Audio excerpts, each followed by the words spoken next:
নমস্কার বন্ধুরা, আমি নমিতা আবার একটি নতুন রেসিপিতে আপনাদের সবাইকে স্বাগত। আজকে তৈরি করব সোয়াবিনের অমলেটের ডিমের কারি। আপনারা কিন্তু শুরু থেকে শেষ পর্যন্ত আমার সাথে থাকুন। তার জন্য আমি এখানে নিয়ে নিয়েছি কিছুটা সোয়াবিন এবং আধা ঘন্টা আগে আমি গরম জলে ভিজিয়ে রেখেছিলাম। আমি সোয়াবিনগুলোকে খুব ভালোভাবে ধুয়ে নিয়েছি। এবার আমি সোয়াবিনগুলোকে পেস্ট করে নেব। চলুন শুরু করা যাক। সবগুলো সোয়াবিন আমি খুব ভালোভাবে পেস্ট করে নিয়েছি। এবার আমি এর সাথে কিছু উপকরণ মিলিয়ে নেব। দিয়ে দেব 3টে ডিম,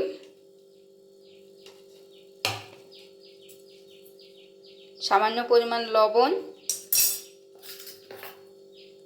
পেঁয়াজ কুচি, খুব ভালোভাবে মিশিয়ে নেব। খুব ভালোভাবে মিশিয়ে নেওয়া হয়ে গেছে।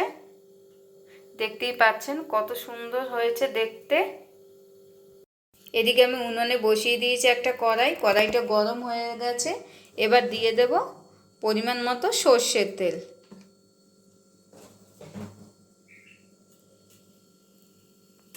তেলটা গরম হয়ে গেছে।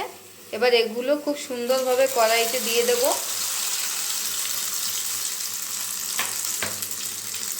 দেখো খুব সুন্দরভাবে চতুর্দিকে ছড়িয়ে নিয়েছি, দেখতেই পাচ্ছ।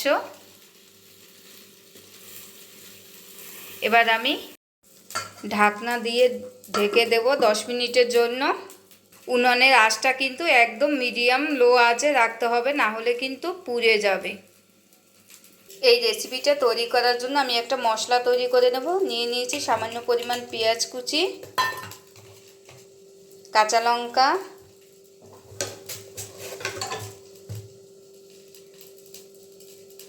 গোটা জিরে। এগুলোকে আমি খুব ভালোভাবে পেস্ট করে নেব। 10 মিনিট পরে ঢাকনাটা খোলার পরে দেখুন কত সুন্দর একটা কালার এসেছে। এবার আমি অন্য পাশটা উল্টে নেব।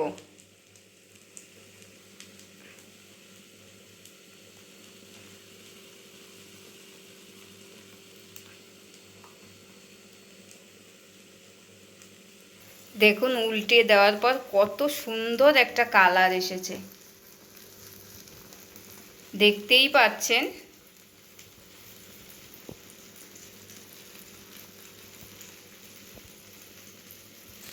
এবার আমি আরও 5 মিনিটের জন্য ঢাকা দিয়ে রাখবো অন্য পাশটা হওয়ার জন্য।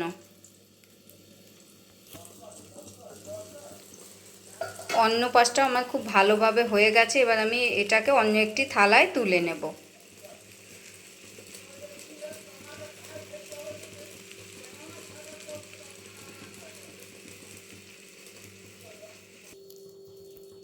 এবার আমি এটাকে পিস পিস করে কেটে নেব।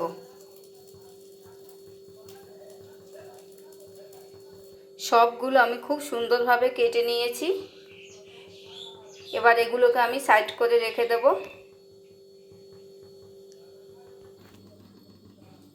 কড়াইতে দিয়ে দেবো সামান্য পরিমাণে সর্ষের তেল, 2 টুকরো দারচিনি,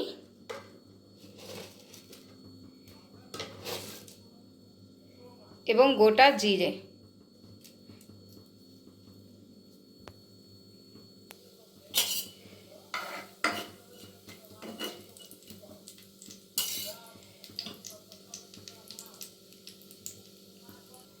এগুলো যখন ভাজা ভাজা হয়ে যাবে তখন দিয়ে দেব এই রেসিপিটা তৈরি করার জন্য যে মশলাটা তৈরি করেছিলাম, সেই মশলাটা এবার খুব ভালোভাবে ভেজে নেব।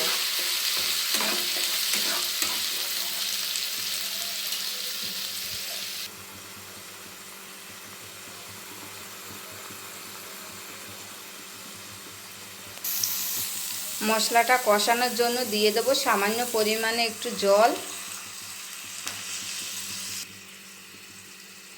দিয়ে দেব পরিমাণ মতো হলুদ, লবণ, লঙ্কার গুঁড়ো। মশলাটাকে খুব ভালোভাবে কষিয়ে নিতে হবে যতটা সময় পর্যন্ত তেলটা না বেরোয় মশলার গা থেকে।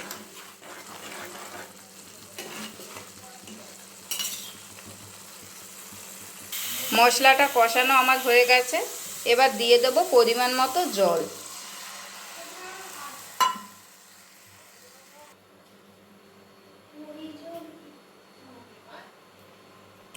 পাঁচ মিনিট জাল দেওয়ার পরে দেখুন জলটা খুব ভালোভাবে ফুটে উঠেছে। এবার দিয়ে দেব, এগুলো সব দিয়ে দেব।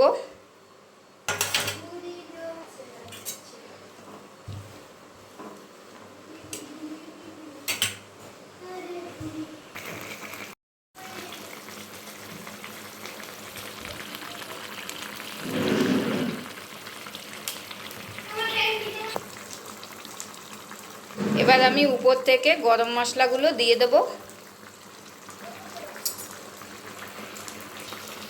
এটা আমার পুরো তৈরি হয়ে গেছে। এবার আমি অন্য একটি পাত্রে তুলে নেব।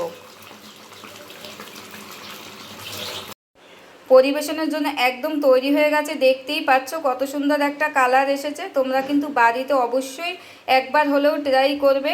আমি কিন্তু খুবই কম সময়ের মধ্যে সহজ পদ্ধতিতে তৈরি করে দেখালাম। আশা করছি রেসিপিটা তোমাদের সবার ভালো লেগেছে। আর ভালো লেগে থাকলে কিন্তু অবশ্যই কমেন্ট করবে। আজকের মতো টাটা। আগামী দিন নতুন একটা ভিডিও নিয়ে তোমাদের সামনে আসবো। ততক্ষণ সবাই ভালো থাকো, সুস্থ থাকো।